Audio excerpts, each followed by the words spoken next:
Welcome to Nic Fle Motors, 2018 Ford Focus. Hit the button with your foot and not on the brake.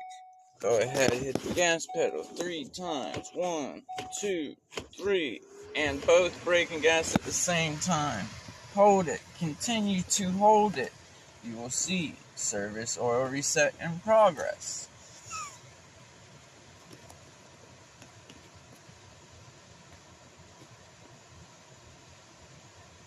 Patiently waiting, and anytime it will complete, and at that time you can release both feet from the gas and brake pedal. Service oil reset complete.